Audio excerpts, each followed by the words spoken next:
네, 오늘 우리에게 주시는 하나님의 말씀은 출애굽기 20장 1절에서 2절 말씀입니다. 출애굽기 20장 1절에서 2절 말씀, 구약 성경 111페이지쯤에 있습니다. 출애굽기 20장 1절과 2절 말씀입니다.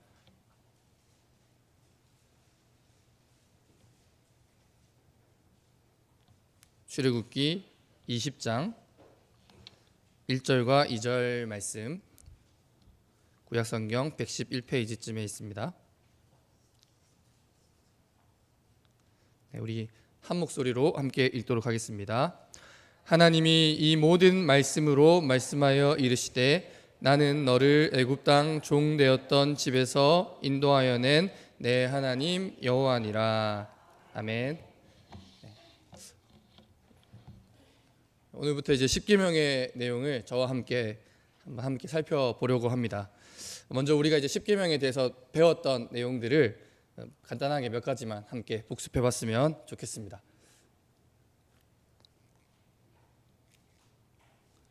네, 십계명은 하나님께서 이스라엘에게 주신 약속의 말씀입니다. 하나님께서는 친히 이 말씀을 이 두 개의 돌판에 새겨서 주셨습니다.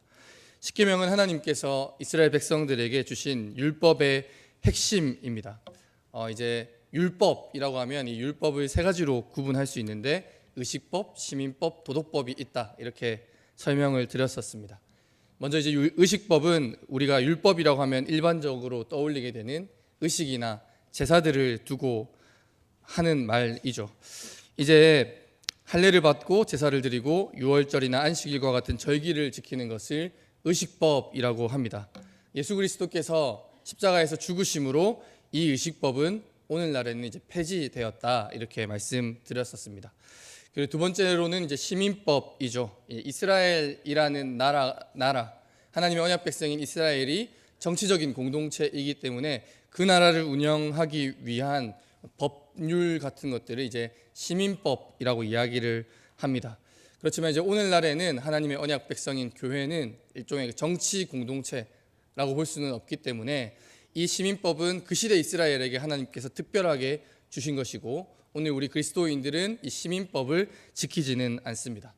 이제 마지막으로는 이제 도덕법이죠. 도덕법은 하나님께서 당신의 백성들이 진리 안에 살아갈 수 있도록 모든 시대의 그리스도인들에게 주신 법으로서 시간과 장소에 구애받지 않고 모든 하나님의 백성들이 지켜가야 하는 법을 이 도덕법이라고 이야기를 합니다. 소교문답 41문에서는 이 도덕법이 십계명에 요약되어 나타나 있다, 이렇게 말한 바 있습니다. 따라서 도덕법인 십계명은 이 구약시대의 이스라엘 백성들뿐만 아니라 모든 시대의 성도들이 지켜야 할 생활의 원리이며 기독교 윤리의 핵심이라고 할 수가 있습니다. 우리는 이 십계명을 함께 살펴보면서 이 세상을 살아가는 우리 그리스도인들이 오늘날에도 지켜야 하는 핵심 가치가 무엇인지를 배울 수가 있는 것입니다. 이 십계명에는 어떤 내용이 기록되어 있을까요? 이 십계명은 크게 두 가지로 나눌 수가 있는데 먼저 1에서 4계명에서는 하나님 사랑에 대해서 말하고 있습니다. 하나님 외에는 다른 신들을 두지 말라, 이방신이나 하나님의 형상을 만들어 우상 숭배하지 말라, 하나님의 이름을 망령되이 일컫지 말라, 안식일을 지키라와 같은 이런 내용들인데요. 이 내용들은 모두 하나님을 어떻게 예배하고 섬길 것인지, 하나님을 어떻게 사랑할 것인지에 대해서 말하고 있는 계명들이라고 할 수 있습니다. 뒤이어 나오는 5에서 10계명에서는 이제 이웃 사랑을 다루고 있죠. 내 부모를 공경하라, 살인하지 말라, 간음하지 말라, 도둑질하지 말라, 내 이웃에 대하여 거짓 증거하지 말라, 내 이웃의 소유를 탐내지 말라와 같은 그런 계명들이 나와 있는데요. 이 계명들은 이웃의 생명과 재산을 어떻게 존중하고 보호할 것인지에 대한 그런 내용들이 기록되어 있습니다. 그래서 예수님께서도 이 십계명의 이 구조를 따라서 하나님 사랑과 이웃 사랑이라는 이 구조를 따라서 하나님을 사랑하고 이웃을 사랑하는 것이 율법의 강령이다, 율법의 핵심이요 요약이다, 이렇게 말씀하셨습니다. 자, 오늘은 이제 십계명의 서문을 함께 살펴보려고 합니다. 십계명이 출애굽기와 신명기 두 군데 기록되어 있는데요. 우리가 오늘 살펴본 출애굽기 20장 1에서 2절의 말씀은 이제 보통 십계명의 서문이다 이렇게 이야기를 합니다. 그렇다면 이제 우리가 1에서 10계명까지는 잘 알고 있지만 이 서문이 왜 기록되어 있고 어떤 역할을 하는지를 우리가 조금 알 필요가 있습니다.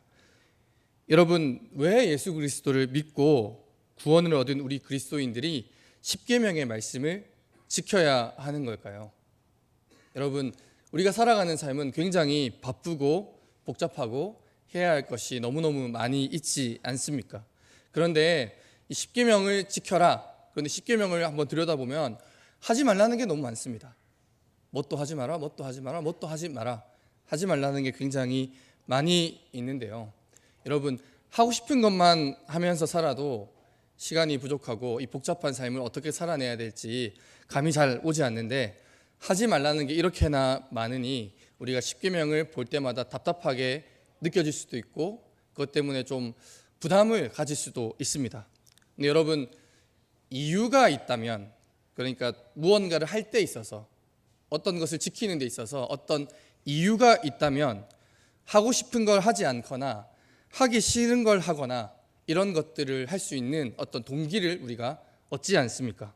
제가 이제 그림을 넣어놨는데 예컨대 여러분 직장 다니시는 분들 또 가게를 하시는 분들도 많이 있으실 테지만 출근을 하고 싶은 사람이 얼마나 있겠습니까?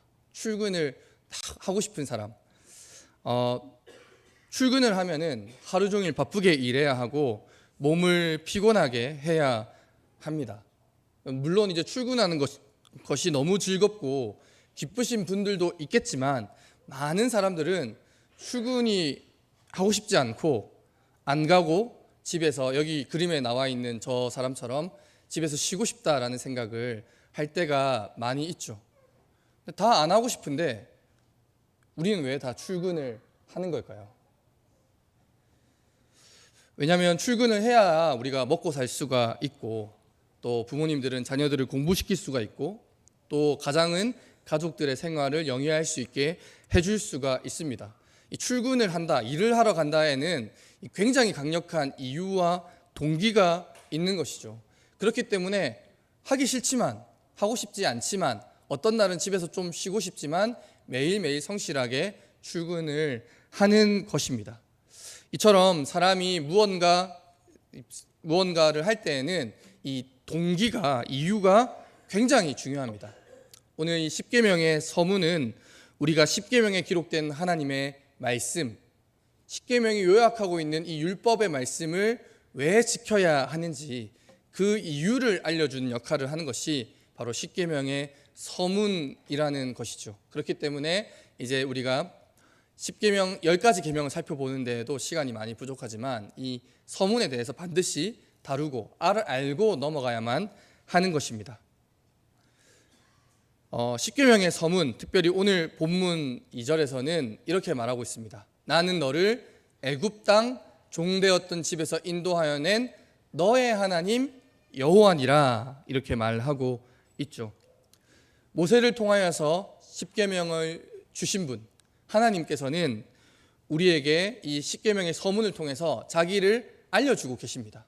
자기가 어떤 분이신지 이 십계명의 말씀을 주면서 이 십계명의 말씀 가운데 요약되어 있는 율법을 지키라고 말하는 내가 어떤 사람, 어떤 존재인지를 하나님께서 우리에게 알려주고 있는 것입니다. 하나님께서는 내가 이런 존재이기 때문에 내가 너희에게 이렇게 행하였기 때문에 너희가 이 율법을 지켜야 한다라고 말씀하고 계시는 것입니다.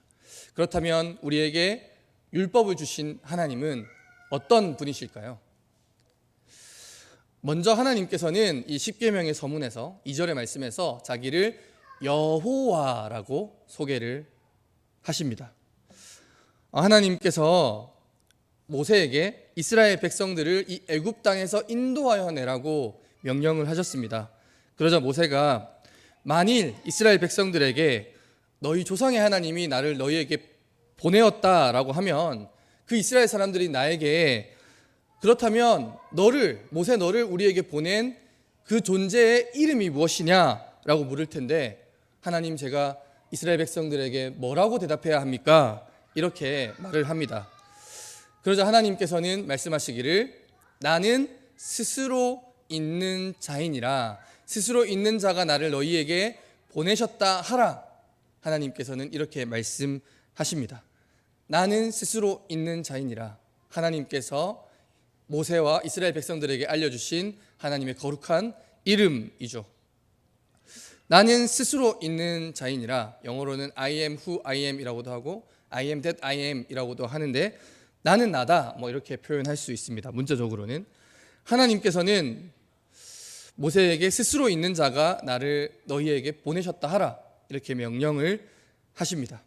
그리고 또 하나 덧붙이시기를, 너희 조상의 하나님 여호와, 곧 아브라함의 하나님, 이삭의 하나님, 야곱의 하나님께서 너희 조상들의 하나님이고 너희 조상들과 언약을 맺으셨고 그 언약을 기억하여서 너희를 구원하여 낸 그 하나님이 바로 나다, 이렇게 말씀하시는 것입니다. 하나님께서는 이렇게 자기의 이름을 알려주시면서 하나님 당신이 어떤 분이신지를 이스라엘 백성들에게 알려주셨습니다. 나는 스스로 있는 자라는 이 말을 이스라엘 사람들은 아도나이, 함부로 하나님의 거룩한 성호를 말할 수 없으니 아도나이, 나의 주님이라고 불렀고, 오늘날에는 이제 음역을 해서 여호와 혹은 야훼라고 부르는 것이죠.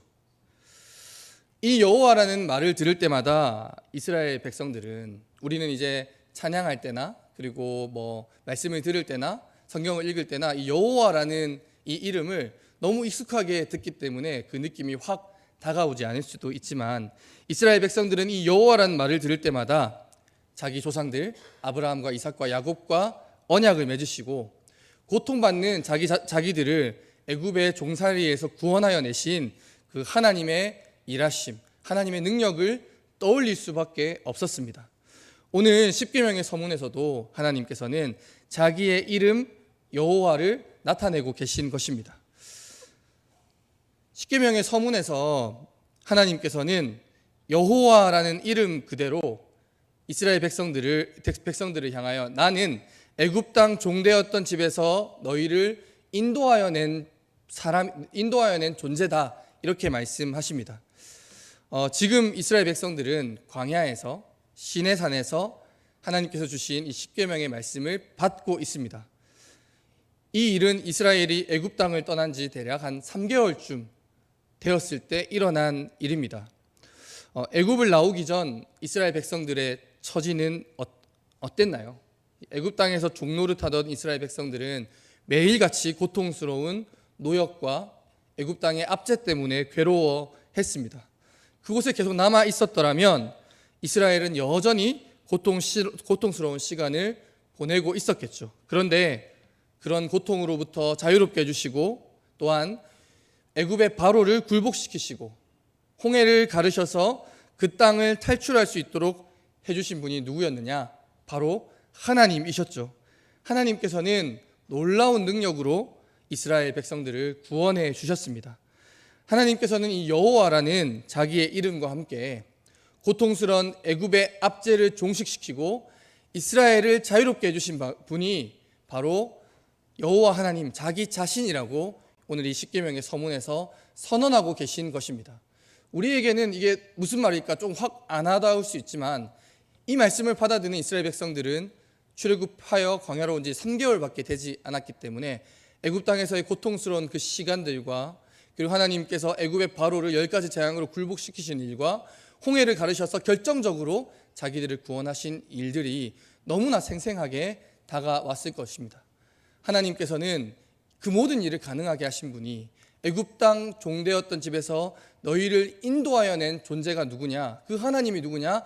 바로 나다라고 오늘 십계명의 서문에서 선언하고 계신 것이죠. 이 말씀은 또한 하나님께서 이스라엘 백성들이 앞으로 만나게 될 가나안 땅의 신들과는 질적으로 완전히 다른 분이시다라는 것을 알려주는 말씀이기도 합니다. 여러분이 고대 사회에서 노예라는 존재는 아주 비천한 존재였습니다. 오늘날은 사람을 어떤 신분이나 직업이나 아니면은 태어난 삶의 환경에 따라서 차별하는 것은 금지되어 있지 않습니까? 그렇게 하면 안 되죠. 그게 잘못된 일이라는 것은 우리가 모두 다 잘 알고 있는 사실이었습니다. 하지만 이 고대 사회에서 노예를 차별하고 노예에게 무언가를 얻어내고 받아내는 것, 그들을 착취하는 것은 전혀 문제될 것이 없는 당연한 일이었습니다. 왕들과 고대의 신들에게 있어서 노예는 자기들 마음대로 할 수 있는 그런 대상이었습니다. 그리고 노예들 위에 군림하고 그들에게 필요한 것을 받아내는 것은 당연한 일이었죠. 그런데 하나님께서는 그런 노예였던, 그런 종들이었던 이스라엘 백성들을 해방시켜 주셨습니다. 그리고 그들의 하나님이 되셔서 그들을 보호하여 주시고 그들을 구원하여 주셨습니다. 자기들이 원하는 것을 얻기 위해서 노예들을, 종들을 착취하고 그들의 것을 빼앗는 것을 당연하게 여기던 이방의 신들, 가나안 땅의 신들과는 다르게 아무것도 얻을 것이 없는 노예들의 하나님이 되기를 자처하신 분이 바로 하나님이시고, 그 노예들을, 그 종들을 너무나 사랑하셔서 자기 백성 삼으시고 자기의 소유로 삼으셨던 분이 바로 하나님이시다라는 것을 십계명의 서문을 통하여 우리가 알 수 있는 것입니다. 그리고 마지막으로 우리가 이 십계명의 서문을 통하여 알 수 있는 하나님은 어떤 하나님이시냐? 하나님께서는 자기 자신을 이스라엘의 하나님, 너희의 하나님이다라고 말씀하신 분이십니다. 나는 너를 인도하여 낸 너의 하나님 여호와니라.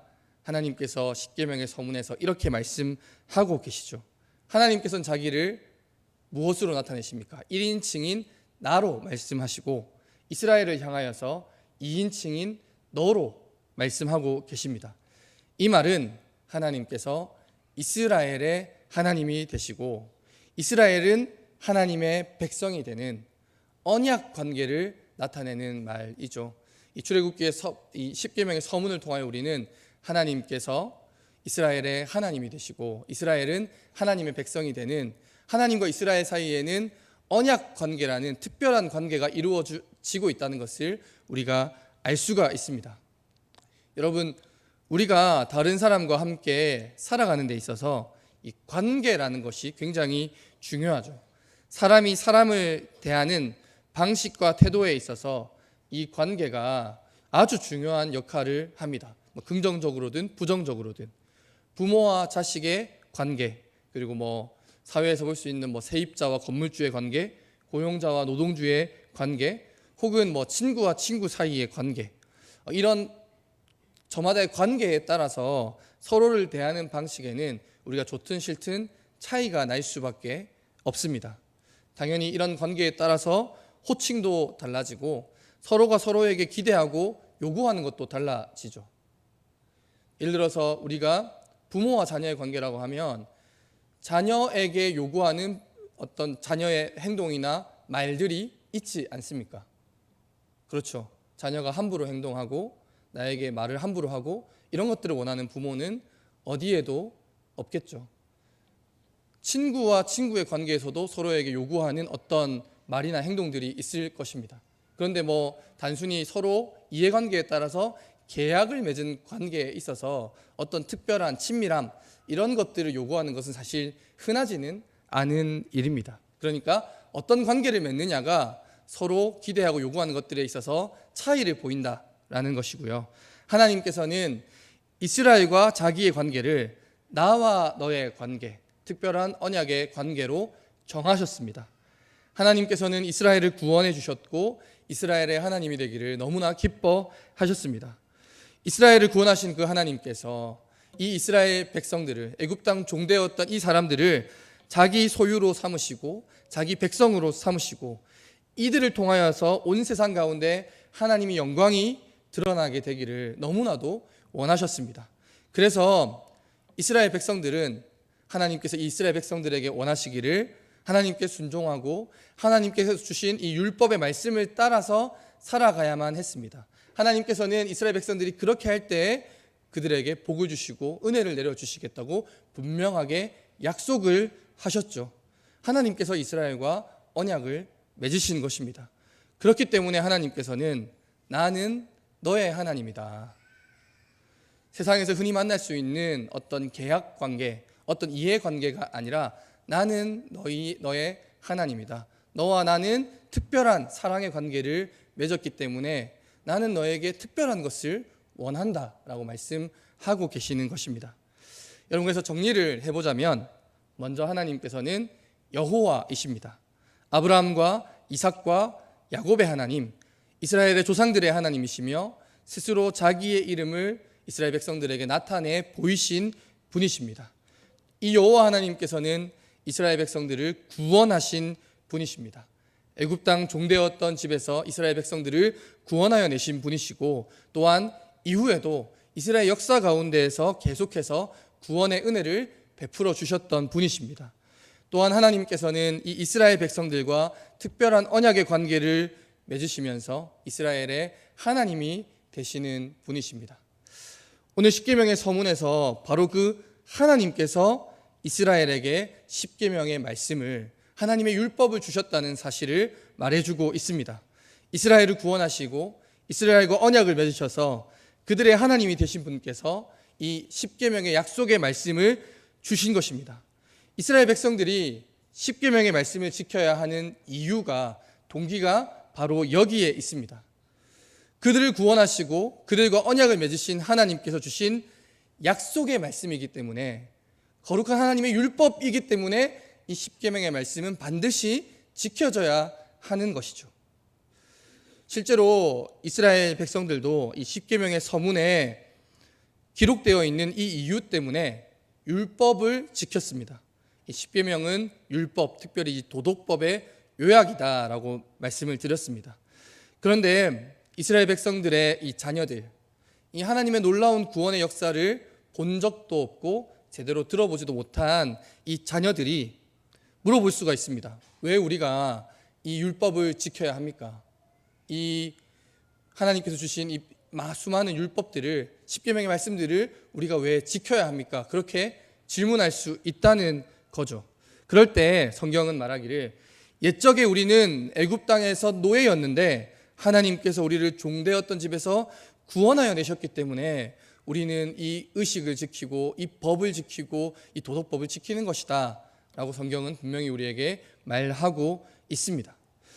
그렇다면 이 십계명의 말씀은 하나님과 이스라엘의 관계를 따라서 제가 이 십계명의 말씀을 지켜야 한다라고 말씀을 드렸는데, 그럼 우리랑은 아무 상관이 없는 것일까요? 그렇지 않습니다. 이 말씀은 신약 시대의 우리들에게도 똑같이 적용이 됩니다.